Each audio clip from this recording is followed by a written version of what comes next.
اور میں مسلمانوں سے بھی گزارش کروں گا، یا علی مشکل کشا کہنا قیودات کے ساتھ بالکل جائز ہے، انبیاء علیہم السلام سے طلب امداد جائز، ہمارے پاس دلائل موجود ہے۔ غوث اعظم رضی اللہ تعالیٰ عنہ کی طرف متوجہ ہونا شرعی طریقے سے قیودات کے ساتھ آپ سے طلب امداد جائز ہے، لیکن اگر ایک سنی یہ ذہن بنا لے کہ مانگنا ہے تو صرف نبی سے مانگنا ہے، مانگنا ہے تو غوث پاک سے مانگنا ہے، مانگنا ہے تو خواجہ صاحب سے مانگنا ہے، اور اس کو اس طلب کے اندر ایک تڑپ اور ایک کشش اور ایک گہرائی محسوس ہو، جب اللہ سے مانگے تو سطحی پن محسوس ہو، اسے اپنے ایمان کی فکر کرنی چاہیے۔ یہ معرفت خداوندی کی کمی ہے ہمارے اندر کہ جب ہم غوث پاک کو پکاریں تو ایمان مضبوط سا نظر آئے اور بڑا ہی اعتماد نظر آئے، جب اللہ کو پکاریں تو اعتماد میں تزلزل نظر آئے۔ اگر ایسا ہے تو اس مسلمان کو غور کرنا چاہیے۔ وسیلہ شرعن جائز ہے وسیلہ قائم کرنا، لیکن کس نے کہا کہ صرف وسیلہ ہی قائم کرو؟ اب اللہ سے ڈائریکٹ مانگنا تمہارے لیے غلط ہو گیا ہے، نبی سے مانگو، غوث پاک سے مانگو، یا ہر ایک میں وسیلے ہی پیش کرو تب تمہیں ملے گا ورنہ نہیں ملے گا۔ یہ جو ایک ہمارے ہاں بے اعتدالی پیدا ہوئی ہے یہ صحیح نہیں ہے۔ سب سے پہلے اپنے رب کی طرف متوجہ۔ میرے استاد محترم کی کتاب پڑھیں، من عقائد اہل سنہ، عبد الحکیم شرف قادری صاحب دامت رحمت اللہ علیہ، بہت زبردست عالم دین تھے میرے استاد۔ انہیں اگر آپ دیکھتے نا تو آپ کہتے ہیں یار یہ واقعی اللہ کا ولی، یہ ایسے سادہ آدمی اور ایسا اللہ نے ان کو وجاہت سے نوازا تھا ماشاءاللہ۔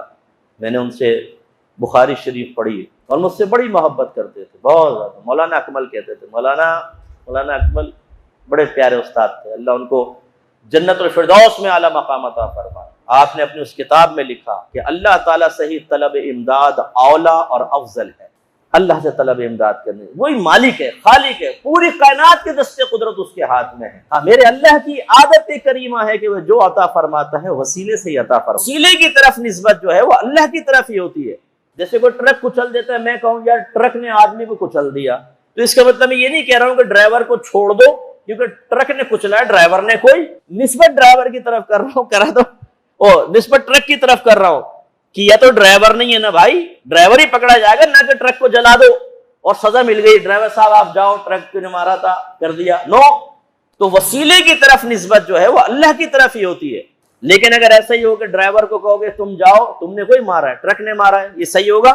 بس یہ سمجھے کہ جب وسیلے کی طرف اتنی توجہ ہو جائے، خالق کو ایک معاذ اللہ ایک کم اہمیت کا حامل سمجھا جانا شروع ہو جائے، ماں بات پہ یا غوث اعظم دستگیر تو کہے یا اللہ نہ کہے، اس کے زبان سے نہ نکلے اور کہے تو وہ اجنبیت سی محسوس کرے، اس میں تھوڑا سا توجہ کرنی چاہیے، ہماری عوام کو توجہ کرنی چاہیے۔ کیوں ہم اللہ تعالیٰ سے ایسے ہو گئے ہیں کہ ہمیں اللہ کا نام لیتے ہوئے اجنبیت محسوس ہوتی ہے اور غوث پاک کا نام لے تو بڑی اپنائیت اور چاشنی محسوس ہوتی ہے؟ یہ جو اشعار ہوتے ہیں یہ الگ بات ہے، یہ بھی میں وضاحت کر دوں، تم ہی سے مانگیں گے تم ہی دو گے، تمہارے ہی در سے ہی لو لگی ہے، تو اعتراض کیا جاتا ہے کیا نبی دے گا اللہ نہیں دے گا؟ بھائی یہاں حصر اضافی حقیقی نہیں ہے، حصر مینس کسی کو کسی کے ساتھ مقید کر دینا۔ میں تو آپ ہی سے سوال کروں گا تو میں نے سوال کرنے کو ان کی ذات کے ساتھ خاص کر دیا، یہ حصر کہلاتا ہے، ٹھیک ہے؟ اب اگر میرا ارادہ یہ ہو کسی اور سے نہیں کروں گا، انہی سے سوال کروں گا، اسے کہتے ہیں حصر حقیقی۔ اور بعض اوقات ہوتا ہے کہ میں اپنائیت کا اظہار کرنا چاہتا ہوں، اوروں سے بھی پوچھتا ہوں، لیکن کہوں گا میں تو آپ ہی سے کروں گا، اور ارادہ یہ نہیں ہے کہ کسی اور سے نہیں پوچھوں گا، بلکہ یہاں اپنی محبت کا، اپنے اعتماد کا یقین دلانا مقصود ہے، اسے کہیں گے حصر اضافی۔ کہ یہاں پر حصر یعنی دو کو ایک دوسرے کے ساتھ کنیکشن مضبوط کرنا، اس لیے نہیں ہے کہ باقی کو خارج کرنا ہے، صرف اپنائیت کا اظہار۔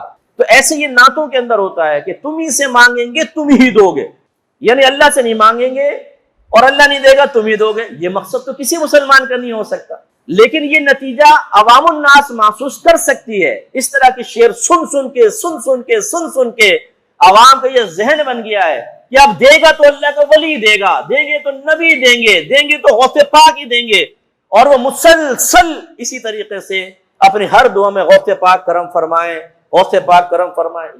ہمیں یہ عوام کو سمجھانا کہ بہت سی چیزیں حد اعتدال میں بالکل جائز ہوتی ہیں، لیکن جب آپ اعتدال کو پھلانگ کے تھوڑے آگے بڑھتے ہیں تو اس میں بعض اوقات نقصان ہو سکتا ہے کہ آپ کی آنے والی نسلوں کو وہ معرفت حاصل نہیں ہوگی جس معرفت کے ساتھ آپ نے دونوں چیزوں میں فرق کر کے اور آپ چل رہے ہیں۔ جیسے میں آپ کو سمجھا رہا ہوں، اگر آپ اپنے بچوں کو نہ سمجھائیں اور آپ کے گھر میں یہی ہو بھئی ہم تو غوث پاک بڑا کرم فرماتے ہیں، میرے تو سرکار نے کرم کیا، خواجہ صاحب کی دیکھ پکائی، خواجہ صاحب نے کرم کر لیا. یہ باتیں مسلسل چل رہی ہیں، زیادہ یہ چل رہی ہیں، کبھی کبھار یہ بھی اللہ نے کرم کر دیا. تو بچوں کا ذہن کیا بنے گا کہ اگر کرم ہوتا ہے تو نبی کی بارگاہ سے ہی ہوگا، غوث پاک کی ہوگا، خواجہ صاحب کی چھٹی فلاں فلاں، تو وہ بچے اس طرف مائل ہو جائیں گے. بہت زیادہ ایک ذہن بن جائے گا. مجھے ایک عام آدمی نہیں، ایک عالم دین ملا، عالم دین تھے. کہاں ملاقات ہو یہ بھی نہیں بتاؤں. وہ کہنے لگے مفتی صاحب میمن تھے. ہم میمنوں میں یہ ہے اگر کوئی اللہ کے نام پر مانگے تو 50 روپے دیں گے، اور غوث پاک کے نام پہ مانگے تو 500 روپے دیں گے. بڑی بات. اب میں اس کو غلط نہیں کہہ رہا ہوں، میں نے ان سے بحث بھی نہیں کی. یہ وجہ فرق کیوں ہے بتائیے، کیوں ہے وجہ فرق؟ غوث پاک کو بھی اگر مقام غوثیت حاصل ہوئی تو میرے رب کا کرم ہے. اللہ تعالیٰ نہ چاہے تو نہیں. آپ حضرت کو غوث کہہ کے چپڑ جائیں گے کہ حضور ہماری حاجات پوری کریں؟ کیونکہ حضرت مقام غوثیت پر نہیں ہے نا. اس کا مطلب ہے غوث ہوگا تو وہ غوث اللہ نے بنایا، ان کو مقام مرتبہ دیا. لیکن آپ اس انداز سے چیز کو بیان کر رہے ہیں کہ جس میں غوث پاک سے اظہار عقیدت تو ہے لیکن تقابل میں اللہ کا ذکر کر رہے ہیں. اس تقابل سے عام ذہن کیا نتیجہ مرتب کرے گا مجھے بتائیے. میں اس کا بھی مخالف ہوں، اور میں نے کئی جگہ جلسوں کے اندر برملا ٹوکا ہے اور کویسچن کیا ہے نقیب محفل سے. نعرہ تکبیر میں 1 ہاتھ اٹھاؤ، نعرہ رسالت میں 2 ہاتھ اٹھاؤ. کیوں؟ میں نے ایک نقیب محفل سے کہا، میں نے کہا کیوں اللہ کے نام پر 1 ہاتھ اور غوث پاک سرکار کے نام پر 2 ہاتھ کیوں؟ مجھے سمجھاؤ کیا ہے اس کے پیچھے لاجک، کیا کہنا چاہتے ہو؟ اس سے عوام کیا نتیجہ مرتب کرے گی مجھے یہ بتاؤ کہ اللہ کے لیے 1 ہاتھ اٹھاؤ، نبی کے لیے 2 ہاتھ اٹھاؤ، کیا نتیجہ مرتب کرے گی؟ میں آپ پہ چھوڑ دیتا ہوں، آپ خود ہی غور کریں. میں اس پہ ناجائز حرام کا حکم نہیں دے رہا ہوں، میں کہہ رہا ہوں اس سے عوام کیا نتیجہ مرتب کرے گی وہ بتاؤ. کون سا اس میں اظہار عقیدت نبی کریم کے ساتھ ایسا پوشیدہ ہے جس میں اللہ کی بھی عظمت بن رہی ہو اور نبی کریم کی عظمت بھی ظاہر ہو رہی ہو؟ نعرہ تکبیر میں 1 ہاتھ، نعرہ رسالت میں 2 ہاتھ. کیوں بھائی؟ اس وجہ سے. اگر آپ کے ذہن میں کوئی سوچ ہے تو اسے عوام پر ایسا مسلط نہ کریں کہ عوام کے لیے امتحان بن جائے اور وہ معاذ اللہ ثم معاذ اللہ تعالیٰ کی حقارت کی نگاہ سے دیکھنا شروع کر دیں، ذہن میں حقارت پیدا ہو اور نبی کے لیے عظمت پیدا ہو. اور میں آپ کو چیلنج کرتا ہوں، آپ سے کویسچن کرتا ہوں، اگر نبی کریم کے سامنے کوئی کہتا کہ نعرہ تکبیر پہ 1 ہاتھ اٹھاؤ اور میرے نبی کے نعرے پہ 2 ہاتھ اٹھاؤ، بتائیں آپ کے نبی کیا کہتے ہیں؟ جانبداری سے سوچ کے مجھے بتائیں کیا کہتے ہیں آپ کے نبی؟ پسند کرتے اس بات کو؟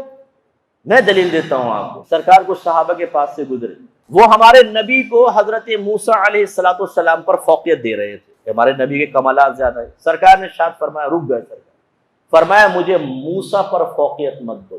اسی طرح ایک روایت میں کہ یونس علیہ السلام پر سرکار کو فوقیت دے رہے تھے، سرکار نے فرمایا مجھے یونس پر فوقیت مت دو. اس کی شرح کیا ہے؟ شرح میں لکھا تھا کہ انداز کچھ ایسا تھا کہ نبی کے کمالات بیان ہو رہے تھے اور موسیٰ علیہ السلام کے لیے کچھ تحقیر کا سا پہلو نکل رہا تھا، لہذا نبی کریم نے اس کو منع فرمایا کہ مجھے اس انداز سے فوقیت نہ دو کہ کسی نبی کے لیے تحقیر کا پہلو نکلے. ورنہ میرے آقا نے خود فرمایا انا سید الاولین والآخرین، میں پہلوں کا بھی سردار ہوں، میں بعد والوں کا بھی سردار ہوں. لیکن کیا کسی کے لیے تحقیر کا کوئی لفظ کہا سرکار نے؟ نہیں. یہ سرکار نے، کیونکہ صحابہ کرام قیامت تک کے لوگوں کے لیے ایک ذریعہ ہدایت تھے، ان کا ایک ایک عمل نوٹ کیا جانا تھا، اس کو فالو کیا جانا تھا. میرے آقا نے احتیاط بتائی اس طریقے سے ذکر نہ کریں میرا کہ کسی نبی کے لیے کوئی تحقیر کا پہلو نکلے، یہ سرکار نے منع فرمایا. تو اب ایسا کوئی طرز عمل کہ جس میں اللہ کے لیے کچھ حقارت کا سا پہلو نکلے اور نبی کے لیے فوقیت کا پہلو نکلے، یہ میرا ناقص ذہن ہے. اگر میں غلطی پر ہوں اللہ مجھے معاف فرمائے کہ یہ مناسب نہیں ہے. اور یہ جو ہے ہاتھ اٹھانے والا اگر آپ کے سامنے بھی کہے اس سے کہیں بھائی خدا کے واسطے کچھ بتاؤ اس میں لاجک کیا پوشیدہ تھی وہ آپ بتا دیجئے، تاکہ اس لاجک کا پھر تجزیہ کیا جائے کہ بھئی واقعی اس میں ایمانی گہرائی کتنی پوشیدہ ہے، اس کے اعتبار سے پھر خاص طور پہ ہم جیسا آدمی اپنی اصلاح کر لے.